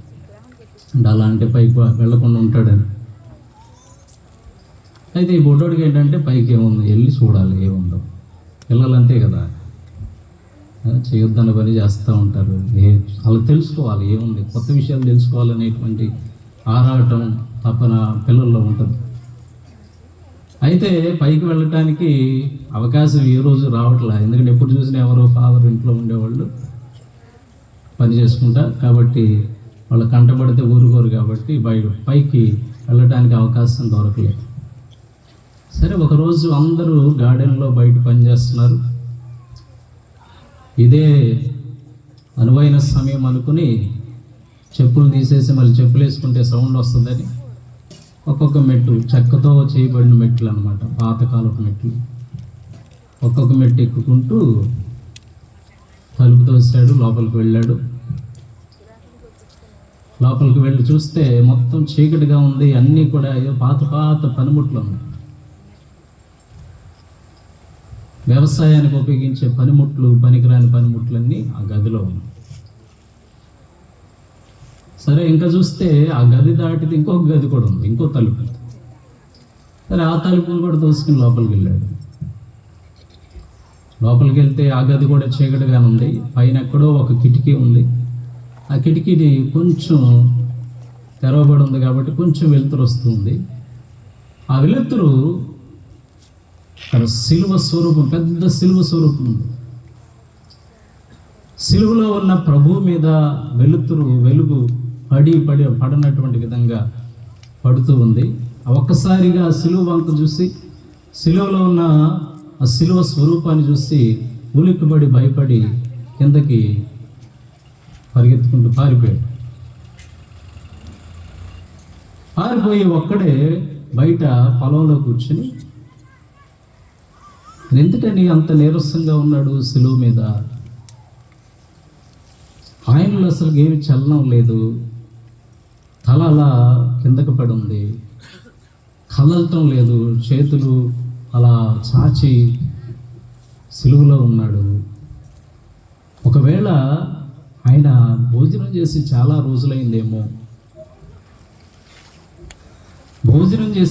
రోజులైందేమో అని ఆయనకి ఏదన్నా తీసుకెళ్ళి పెడితే బాగుంటుంది అని చిన్నపిల్లడు ఆలోచన చేసుకున్నాడు. అయితే వెళ్ళి భోజనం చేసే గదిలోకి వెళితే చక్కగా అక్కడ ఫాదర్ గారు, వంటగది చూసుకునే ఫాదర్ గారు, వంట కూడా వాళ్ళే చేసుకునేవాళ్ళు కాబట్టి వంటగది చూసుకునే ఫాదర్ గారు అప్పుడే చక్కగా రొట్టెలు కాల్చి ఫ్రెష్గా రొట్టెలు అక్కడ పెట్టారు, ఒక్కొక్కరికి ఒక రొట్టె, అలాగే ద్రాక్ష రసం కూడా ఉంది. ఇలా చాలా సంతోషంతో ఒక రొట్టెను తీసుకున్నాడు, అలాగే గ్లాసులో ద్రాక్ష రసం పోసుకుని ఆ రెండు పట్టుకుని నిదానంగా మెట్లెక్కుంటూ ఎవరు చూడకుండా పైకి వెళ్ళిపోయి అక్కడ ఉన్నటువంటి ఒక పాత టేబుల్ని కొంచెం లాగి దాని మీద రొట్టెను ద్రాక్ష రసాన్ని పెట్టి ఒక కర్ర ఉంటే దాన్ని తీసుకుని ఆ కిటికీ తలుపు తెరిచి ప్రభువుని తినమని తన చేత్తో రొట్టెను అందిస్తాడు. తన చేత్తో రొట్టెను ప్రభువుకి ఇస్తాడు. ఆ బల్ల మీదకి ఎక్కడానికి ప్రయత్నం చేస్తాడు, కానీ ఆ బల్ల చాలా ఎత్తుగా ఉండటం వలన ఎక్కలేక, ఇదిగో నేను పైకి ఎక్కలేకపోతూ ఉన్నాను, నువ్వే కిందికి దిగిరా అంటాడు. నువ్వే కిందికి వచ్చి ఈ రొట్టెను తీసుకోమంటే ప్రభువు నిజంగానే ఇది వాస్తవంగా జరిగినటువంటి అద్భుత సంఘటన, వాస్తవంగా జరిగింది. ప్రభువు తన కుడి చేతిని అలా స్లేవలో నుంచి తన కుడి చేయి చాచి ఆ బెడ్డిచ్చేటువంటి రొట్టెను తీసుకొని ఆ ప్రభువు ఆ రొట్టెను భుజిస్తాడు.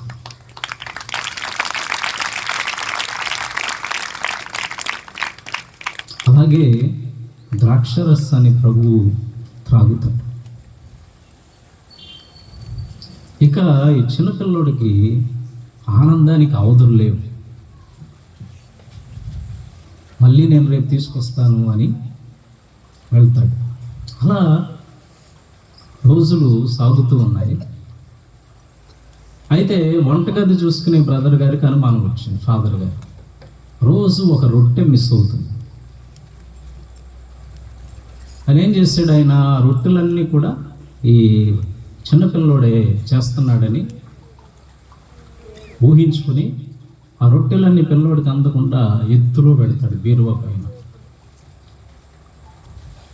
అయితే ఈ పిల్లోడు ఏం చేస్తాడంటే, అందరూ కూడా భోజనం చేయడానికి బల్ల చుట్టూ కూర్చున్నప్పుడు భోజనం చేస్తున్నట్టు, రొట్టె తింటూ ఉన్నట్టు నటిస్తూ ఆ ఫాదర్లు చూడనప్పుడు గప్పుకొని తను తినే రొట్టె ముక్కలను తన చొక్కాలో వేసుకుంటాడు. జేబులో కాదు, చొక్కాలో. గప్పుకొని ఎడ్డు చూసి గప్పుకొని ఒక ముక్క లోపల పెట్టేసుకుంటాడు. ఆ విధంగా క్రీస్తు ప్రభువునకు రొట్టెను తీసుకెళ్ళి పెడతాడు. ఇప్పుడు పెద్ద ఫాదర్ గారు అంటాడు, నువ్వెందుకు అలా చేసావు? రొట్టెను మామూలుగా ఉంచు, అసలు ఈ పిల్లవాడు ఏం చేస్తున్నాడో నువ్వు గమనించు, ఆ పిల్లవాడు వెనకాల వెళ్ళు అంటాడు. అయితే ఈ పిల్లవాడి పేరు మార్చెల్లినో, పునీత మార్చెల్లినో. అతడు ఇదివరకు ఆటలాడుకునేవాడు, ఆ గురువులను ఆట పట్టించేవాడు, వాళ్ళు చెప్పిన మాట వినేవాడు కాదు. కానీ ఎప్పుడైతే సిలువలో ఉన్న ప్రభువుతో అతనికి ఈ స్నేహం అనేది, ప్రేమ బంధం అనేది ఏర్పడిందో, ఈ గురువులు పలకరించిన బలిగేవాడు కాదు.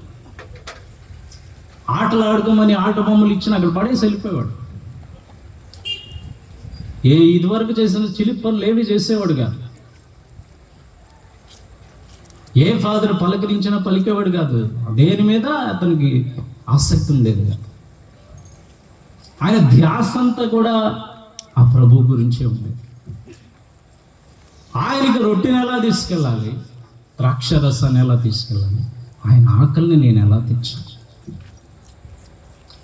కాబట్టి ఆ ఆనందం కోసమే ప్రతిరోజు కూడా కాచుకుని ఉండేవాడు. ఆ గడియ కోసమే, ఆ సమయం కోసమే ప్రతిరోజు ఎదురు చూసేవాడు. గురువులు లేనటువంటి సమయాన్ని చూసుకుని గబగబా తను దాచినటువంటి, తను తినకుండా దాచిన రొట్టె ముక్కలను తీసుకుని వెళ్ళి ప్రభువుకు పెట్టేవాడు. ఈ విధంగా ప్రభువుతో ఆ బిడ్డ యొక్క బంధము బలపడుతూ వచ్చింది. సరే, పెద్ద ఫాదర్ చెప్పిన విధంగా వంటగదిని చూసుకునేటువంటి ఫాదర్ గారు మామూలు ఇదివరకు పెట్టిన విధంగా రొట్టెలన్నీ కూడా టేబుల్ మీద పెట్టేశాడు, పైన పెట్టకుండా. కాబట్టి మార్చెల్లిన పిల్లోడు చూసినప్పుడు చాలా ఆనందించాడు, చాలా ఆనందపడ్డాడు. ఇక రొట్టెలు మన అందుబాటులోనే ఉన్నాయి కాబట్టి మళ్ళీ రొట్టెని తీసుకుని ద్రాక్షరసం గ్లాసులో పోసుకుని గబగబా పైకి వెళ్ళిపోయాడు. దాక్కుని చూస్తూ ఉన్న ఈ వంటగది చూసుకునే ఫాదర్ గారు ఆ బిడ్డ వెనకాలే, ఆ బిడ్డ గమనించకుండా వెనకాలే నడుచుకుంటూ పైకి ఎక్కాడు. ఆయన పైకి ఎక్కి చూసినప్పుడు మార్చెల్లినో అక్కడ ప్రతిరోజులాగానే ప్రభువు సిలువ నుండి కిందికి దిగి వస్తున్నాడు. ఈ బిడ్డ ఇచ్చే రొట్టెను తింటున్నాడు, ద్రాక్షరసమును పానం చేస్తూ ఉన్నాడు. అయితే ఆ రోజు మార్చెల్లినో ప్రభువు శిరస్సు మీద ఉన్న ముండ్ల కిరీటంతో అంటాడు, నీకు గుచ్చుకోవటం లేదా, ఈ ముళ్ళ కిరీటం నీకు బాధగా లేదు అని ఆ ముళ్ళ కిరీటాన్ని తీసి పక్కన పెడతాడు. ఈ ఫాదర్ గారు తలుపు చాటున దాక్కొని ఇదంతా కూడా తన కళ్ళతో చూస్తారు.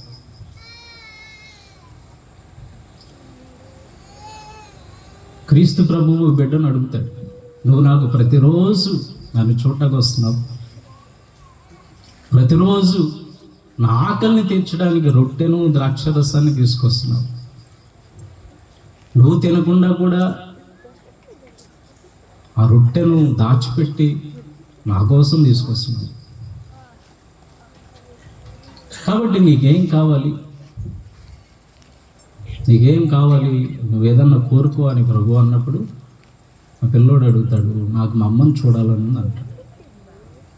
ఎందుకంటే నాకు చాలామంది తండ్రులు ఉన్నారు, కానీ నాకు అమ్మను నేను ఇప్పుడు చూడలేదు, మా అమ్మ కావాలి, మా అమ్మ దగ్గర తీసుకెళ్ళాలని అంటాడు. అప్పుడు క్రీస్తు ప్రభువు, సరే నేను తీసుకువెళ్తాను, మీ అమ్మ పరలోకంలో ఉంది అని చెప్పి తన ఒడిలో ఈ చిన్నపిల్లోడిని కూర్చోబెట్టుకుని ఆ బిడ్డను పరలోకానికి తీసుకుపోతాడు. ఈ ఫాదర్ గారు చూసి మిగతా గురువులందరినీ కూడా పిలిచారు. వాళ్ళు ఇది చూసి వాళ్ళ కళ్ళను నమ్మలేక వాళ్ళందరూ కూడా కళ్ళప్పగిచ్చి చూస్తూ ఉన్నారు. సిలువ మీద ప్రభువు లేడు. ఈ బిడ్డను తీసుకుని పరలోకంలో తీసుకు వీళ్ళు చూస్తూ ఉండగా మరలా క్రీస్తు ప్రభు సిలువలో ప్రత్యక్షమయ్యాడు. వీళ్ళకి ఏడుపు ఆగటం లేదు. ఈ గురువులందరూ కూడా వెక్కి వెక్కి ఏడుస్తూ ఉన్నారు. మార్చెల్లినో ఇన్ని రోజులుగా చేస్తున్నది ఇదా అని అందరూ కూడా నివ్వెరపోతారు. ఇన్ని రోజులుగా ఆయన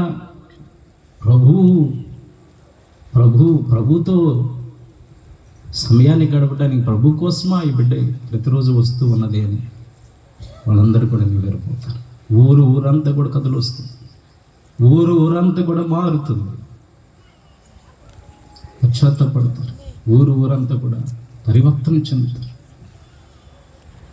ఊరంతా కూడా పరివర్తన చెందుతారు. దేవుని బిడ్డలారా, ఈ అనుభూతి సిలువలో ఉన్న ప్రభువుతో మనకు ఈ అనుభూతి కలిగినప్పుడే మన జీవితాల్లో మనం ఎవరు చెప్పకుండా మారుతాం.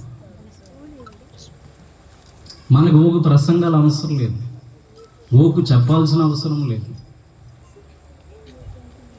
ఆయన ప్రేమను మనం రుచి చూసినప్పుడు, ఆయన బంధం యొక్క మహిమను మనం రుచి చూసినప్పుడు ఈ పునీత మార్చల్లీనులాగా మనకు మిగతావన్నిటి మీద కూడా శ్రద్ధ పోతుంది. ఆయనతో పోల్చుకుంటే అన్నీ కూడా చెత్తగానే అనిపిస్తుంది. ప్రతి చెడు అలవాటును మనం మానేస్తాం, ప్రతి వ్యసనాన్ని కూడా వదిలిపెట్టగలుగుతాం, తృణపాయంగా చెత్తగా వదిలిపెట్టేస్తాం. అని మేము వేటి గురించి అయితే గొప్పలుగా చెప్పుకుంటూ జీవిస్తూ ఉన్నామో వాటన్నిటిని కూడా మనము చెత్తగా భావిస్తూ ఆయన ఏందే గొప్ప చెప్పుకుంటాం. పునీత పౌలు గారు ఏ విధంగానే ఇది చెప్పుకున్నాడు, ప్రభువునందే మనందరం కూడా గొప్పగా చెప్పుకోవడం మొదలుపెడతాం. పునీత పౌలు గారు దాన్ని తన జీవితంలో రుచి చూసి తెలుసుకున్నాడు. ఫిలిప్పీలకు రాసిన లేఖలో 3వ అధ్యాయంలో 7వ వచనం నుంచి చదివితే, కానీ నేను లాభముగా లెక్కించుకొనదగిన వానిని అన్నింటినీ క్రీస్తు కొరకు ఈనాడు నష్టముగా లెక్కించుకొనుచున్నాను. వానిని మాత్రమే గాక అంతకంటే అధికమైన విలువగల దానికై, అనగా నా ప్రభువకు యేసుక్రీస్తును గూర్చిన జ్ఞానమునకై నేను సమస్తమును పూర్తి నష్టంగానే పరిగణించుచున్నాను. ఆయన కొరకై నేను సమస్తమును విడనాడి తిని క్రీస్తును పొందగలుగుటకై నేను వారిని అన్నింటినీ చెత్తగా భావించుచున్నాను. చెత్తను తీసుకొచ్చి మనం గుండెల్లో పెట్టుకుంటాం, చెత్తను తీసుకొచ్చి మనసుల్లో పెట్టుకుంటాం, చెత్తను తీసుకొచ్చి శరీరంలో పెడతాం, చెత్తను తీసుకొచ్చి మన ఇళ్లలో దాచిపెట్టుకుంటాం. ఆయన్ని రుచి చూసి తెలుసుకున్నప్పుడు, ఆయన్ని మనం చూడగలిగినప్పుడు, ప్రభు ప్రేమను మనము వ్యక్తిగతంగా అనుభూతి చెందినప్పుడు, పునీత మార్చల్లీనులాగా, పునీత పౌలు గారిలాగా అన్నింటినీ కూడా సులువుగా సునాయాసంగా వదిలిపెట్టేస్తాను. మనకి వాటి మీద దృష్టి పోదు. దీని ముందు పౌలు గారు నేను పరిసయ్యుండని, స్వచ్ఛమైన రక్తం ప్రవహిస్తున్న హెబ్రీయుడనని, గమాలియేలు దగ్గర గొప్ప విద్యను పొందినటువంటి విద్యావంతుడని, గొప్ప విశ్వాసం గలవాడని, ఈ విధంగా రకరకాలుగా తన గురించి గొప్పగా చెప్పుకున్నాడు. కానీ ఆయన అంటూ ఉన్నాడు, ప్రభువుని తెలుసుకున్న తర్వాతే ఇదంతా కూడా నష్టమని, ఇదంతా కూడా ఒట్టి వృధా అని, ఇదంతా కూడా వేస్ట్ అని నాకు అర్థమైంది.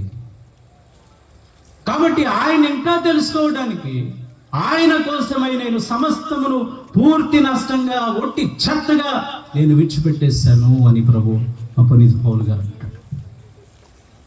పౌలు గారు అంటాడు 73వ కీర్తనలో 25వ వాక్యం మనం చదివితే,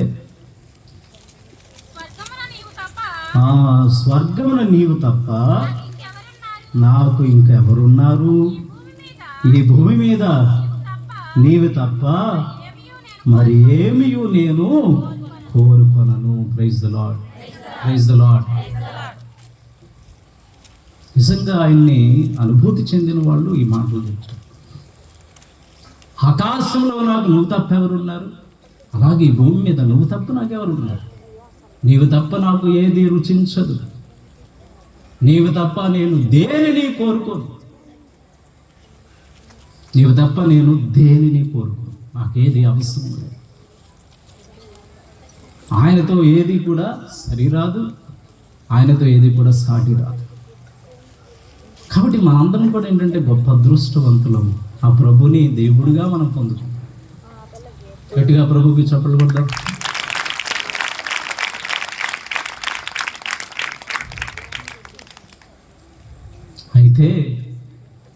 అయితే పునీత పౌలు గారి లాగాను, ఈ పునీత మార్చల్లీనో లాగాను ప్రభు వంకను చూడటానికి మనము ఎంతగా ఆరాటపడుతూ ఉన్నాం.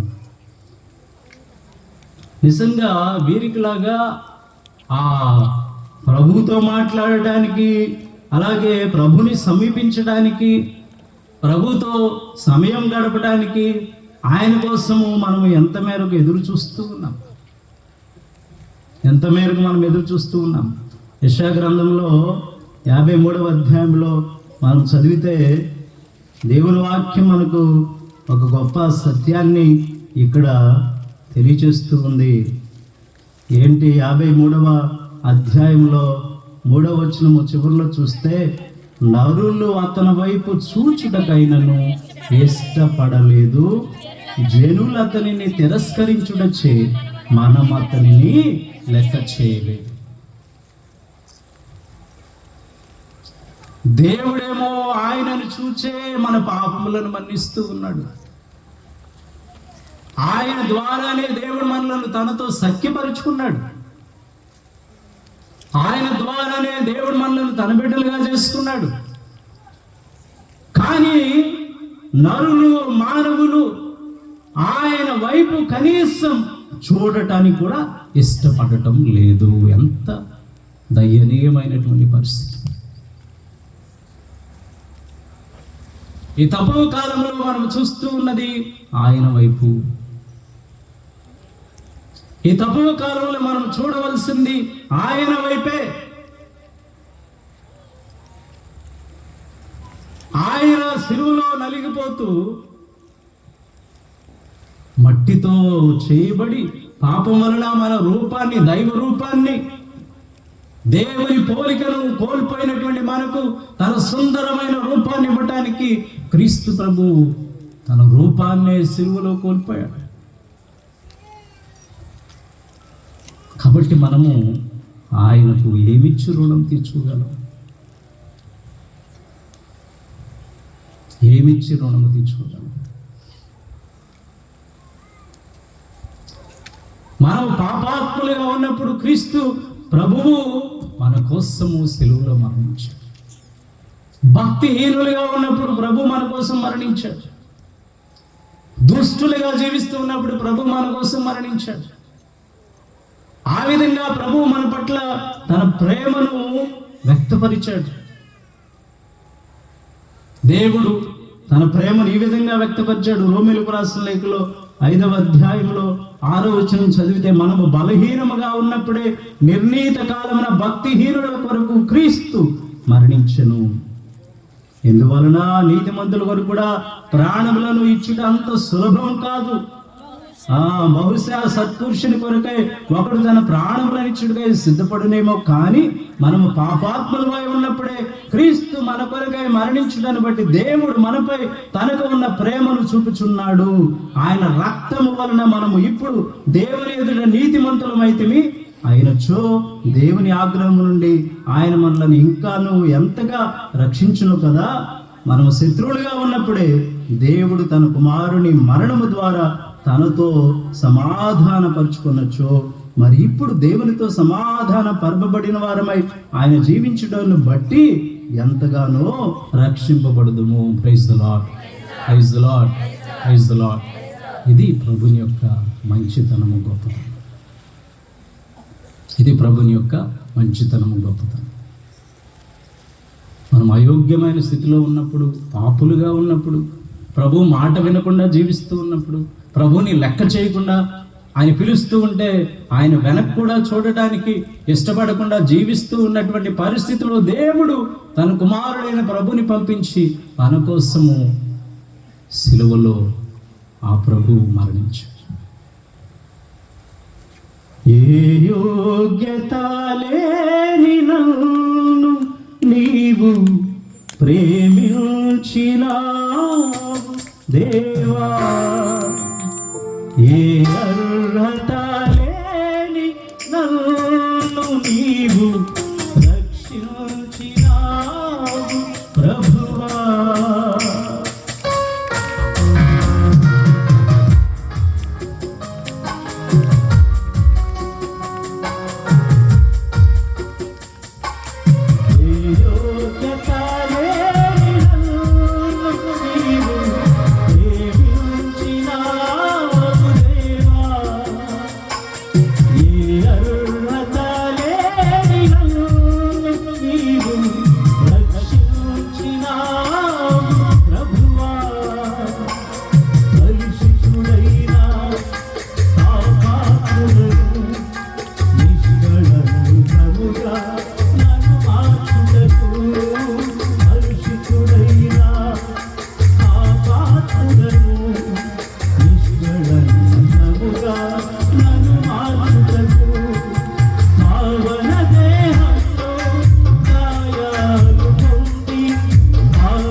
తిరిగి లేచినా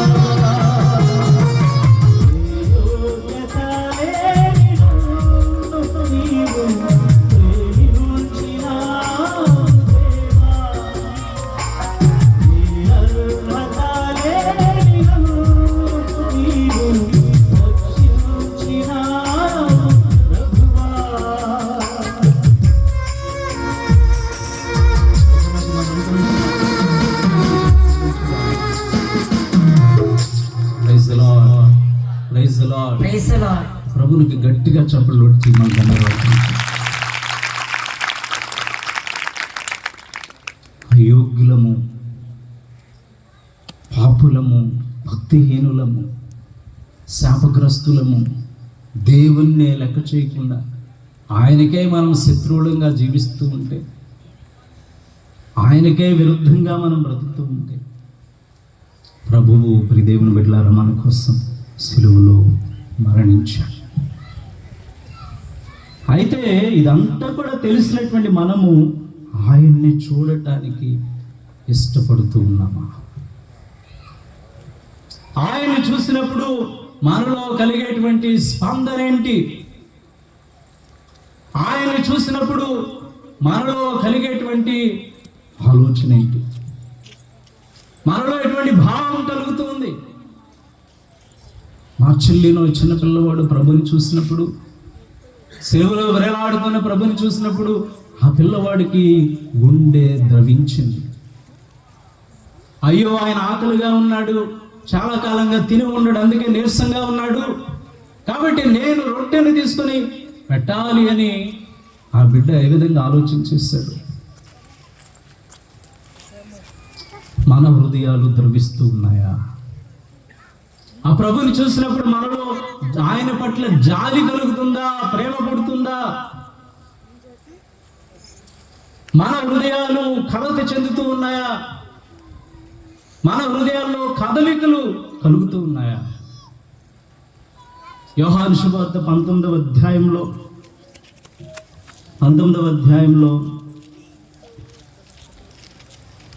5వ వచనం చదివితే, అప్పుడు యేసు ముండ్ల కిరీటమును ఉదా వస్త్రమును ధరింప చేయబడిన వాడై బయటకు వచ్చెను. ఇదిగో ఇతనిని చూడుడు అని పిలాతు వారితో చెప్పెను.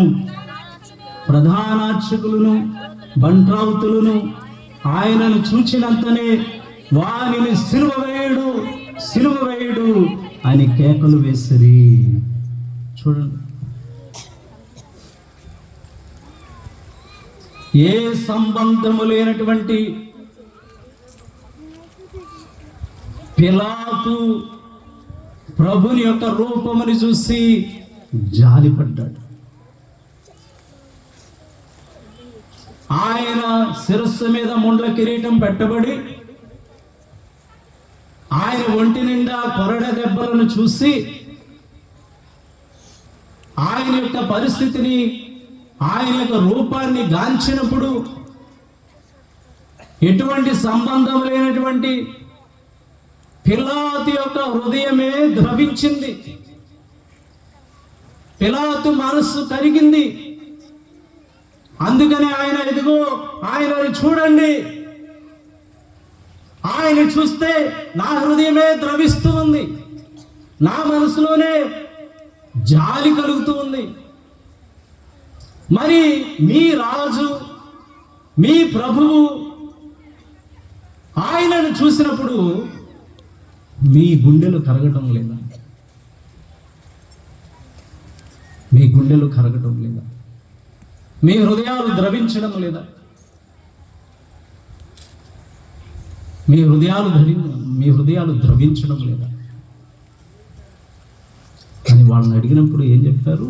ఆయనను సిలువ వేయండి, సిలువ వేయండి అంట. అప్పుడు సిలువను వేసినటువంటి, లేకపోతే కొరడా దెబ్బలు కొట్టిన ప్రభువు శిరస్సు మీద ముండ్ల కిరీటం పెట్టినటువంటి వారు ప్రభువులకు కలిగించిన బాధ కంటే, దేవుని బిడ్డలారా, మనం చేసే పాపముల వలన ఆ ప్రభువునకు ఎక్కువ బాధను కలిగిస్తూ ఉన్నాం. ఆయన ప్రజలమైనటువంటి మనము, విమోచించబడినటువంటి మనము, ఆయన చేత రక్షింపబడినటువంటి మనము ఎటువంటి జాలి, కనికరం అనేది ప్రభువు మీద లేకుండా, ప్రేమ అలాగే దయ అనేటువంటి ప్రభువు మీద లేకుండా మనము పాపం మీద పాపం చేసుకుంటూ పోతూ ఉంటే మన వలన ప్రభువు ఇంకెక్కువ బాధను పొందుతూ ఉన్నాడు.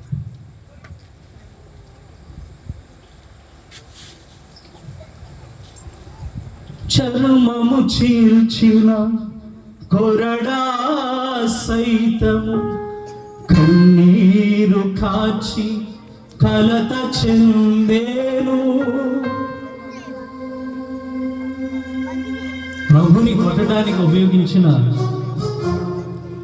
ప్రభు యొక్క చర్మాన్ని చీల్చడానికి, ఆయనను బాధటానికి ఉపయోగించిన కొరడా సైతము కన్నీరు కార్చి కలత చెందింది.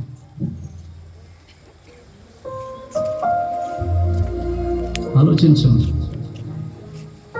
వాక్యం అంటే, ప్రార్థన అంటే, ఆరాధన అంటే 4 పాటలు పాడి వెళ్ళిపోవటం కాదు. ఆయన చూసి మనం ఏం చేస్తున్నామో, మనం ఎలా జీవిస్తున్నామో ఆలోచించుకో. ఆయన ప్రజలుగా మనము జీవిస్తూ ఉన్నామా, లేకపోతే ఆయన ఇంకా బాధపడుతూ ఉన్నామా? ప్రతిరోజు ఇంకా సిలువ కొడుతూ ఉన్నామా? చర్మము చీల్చిన కొరడా సైతము కన్నీరు కాచి కలత చెందేను. దోపిడి దౌర్జన్యాలు, అవినీతి, బంధు ప్రీతి, అహంకార జ్వాలలు అంధుడమైన ఓ సోదరా. కాబట్టి మనం ఏం చూస్తూ ఉన్నాము? ఎవరు మన కోసం బలయ్యాడు? మన కోసం బలైనటువంటి, సిలువలో కొట్టబడినటువంటి క్రీస్తుని మనం చూస్తూ ఉన్నామా? ఆయన దెబ్బలు, గాయాలు మనకు కనిపిస్తూ ఉన్నాయి.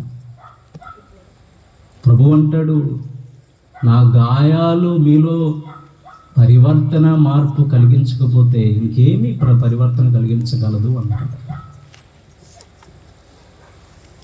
పునీత తోమా ఆయన యొక్క చేతుల యొక్క చీలాల గంటలు చూసి,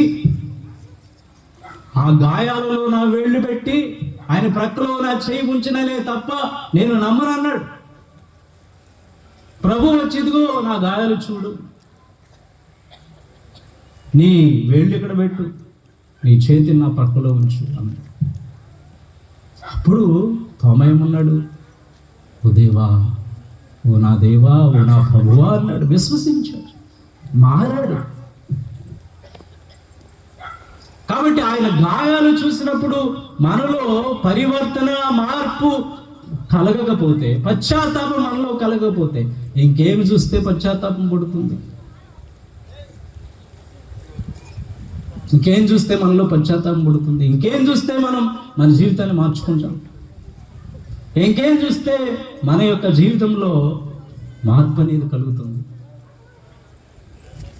కాబట్టి ప్రాణం లేని ఒక కొరడా సైతం తనను పట్టుకొని ప్రభుని ఒంటిని బాదుతూ ఉంటే అదే కన్నీరు కార్చిందంటే, ప్రాణమున్నటువంటి పాపాత్ములుగా ఉన్న సమయంలోనే ప్రభువు మన కోసము ఈ లోకానికి వచ్చి మన కోసం సిలువలో మరణించాడంటే, మనుషులమైనటువంటి మనలో ఇంకెంత కన్నీరు పుట్టాలి?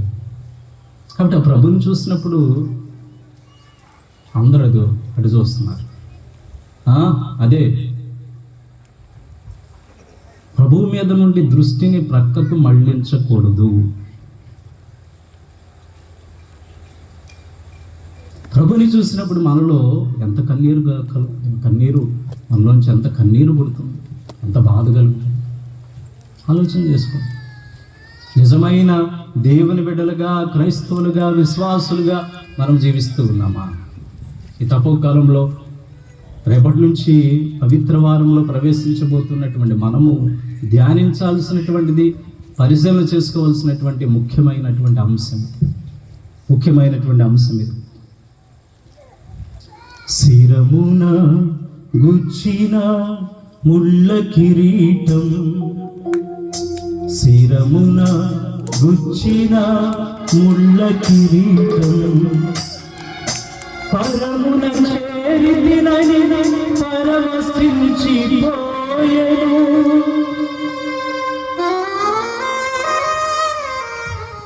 ప్రభువు శిరస్సు మీద పెట్టబడినటువంటి ముళ్ళ కిరీటం సైతం నేను పరలోకాన్ని చేరానని పరవశించబోయాను. ప్రభు దగ్గరికి మనం వచ్చినప్పుడు మనకు ఆనందం కలుగుతుంది. పరలోక ప్రభు దగ్గరికి వచ్చారు. పరలోకములోకే వచ్చాను. నేను పరలోకములో అడుగుపెట్టాను. దేవాలయానికి రావటం అంటే పరలోకానికి రావటం, పరలోకానికి రావడం. పరలోక ప్రభు ఇక్కడికి వచ్చాడు, దివ్య ప్రసాద రూపుడుగా వచ్చాడు. పరలోకంలో ఉన్నాం మనం ఇప్పుడు. ఈ భూమిని, ఈ ప్రాంతాన్ని, ఈ ప్రాంగణాన్ని, ఈ ఊరిని ప్రభు పరలోకంగా మార్చుకుని మనతో ఉండటానికి వచ్చాడు, మనతో ఉండటానికి వచ్చాడు. కాబట్టి ఇప్పుడు దేవుని బిడ్డలారా, ఈ తపోకాలంలో 40 రోజుల ప్రయాణం ముగుస్తుంది. దీక్ష తీసుకుని ఉండొచ్చు. అందరం కూడా విభూతి బుధవారం నుంచి ఈ ప్రత్యేకమైనటువంటి తిరుగు ప్రయాణాన్ని, ప్రభు దగ్గరికి తిరుగు ప్రయాణాన్ని, మన సొంత ఇంటికి, సొంత తండ్రి అయినటువంటి దేవుని చెంతకు తిరుగు ప్రయాణాన్ని ప్రారంభించి ఎంత దగ్గరికి వచ్చాం దేవుడి దగ్గరికి. మనం ఎంతగా దేవుడిని సమీపించాం. మన జీవితంలో మనం ఏం మార్చుకోగలిగాం? మన జీవితంలో మనం ఎంతవరకు పాపాన్ని విడిచిపెట్టగలిగాం? ఉపవాసం అంటే పాపం విషయంలో ఉపవాసం చేయాలి. పాపాన్ని విడిచిపెట్టాలి. పాపాన్ని విడిచిపెట్టాలి. ప్రభు సిలువలో మరణించినప్పుడు ఏం బద్దలయ్యాయి? బండలు కూడా బద్దలయ్యాయి, సమాధులు తెరుచుకున్నాయి. కాబట్టి మన గుండెలు కూడా బద్దలు కావాలా? మన గుండెలు బద్దలు కావాలి, మన హృదయాలు ద్రవించాలి, మన మనస్సులు కరగాలి, పశ్చాత్తాపంతో కరగాలి. మంచి దొంగవానికి లాగా మనము ప్రభు వంక చూడాలి, ప్రభుని పశ్చాత్తాపంతో పెట్టుకోవాలి. ప్రభువా, నీవు నీ రాజ్యంలో ప్రవేశించేటప్పుడు నన్ను కూడా జ్ఞాపకం ఉంచుకోవాలి. ప్రభుని మనం మనవి చేసుకోగలిగాం, ప్రభుని మనవి చేసుకోగలిగాం. కాబట్టి పిలాతు ప్రభుని చూపించి ఇదిగో ఆయన చూడుడు అంటే అక్కడ ఉన్నటువంటి సొంత ప్రజలే, ఈ ప్రధాన అర్చకులు, పరిసయ్యులు, యూదులు, ధర్మశాస్త్ర బోధకులు, సొంత ప్రజలు. ఆయన తన వారి యొద్దకు వచ్చెను, తన వారే ఆయనను అంగీకరించలేదు. ఆయన మన దగ్గరికి వచ్చాడు, మనం ఆయన దగ్గరికి వచ్చాం.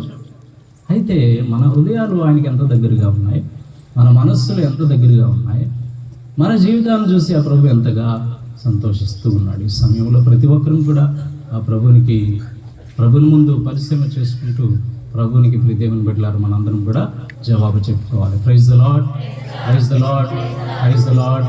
అందరూ లేచి నిలబడదాం.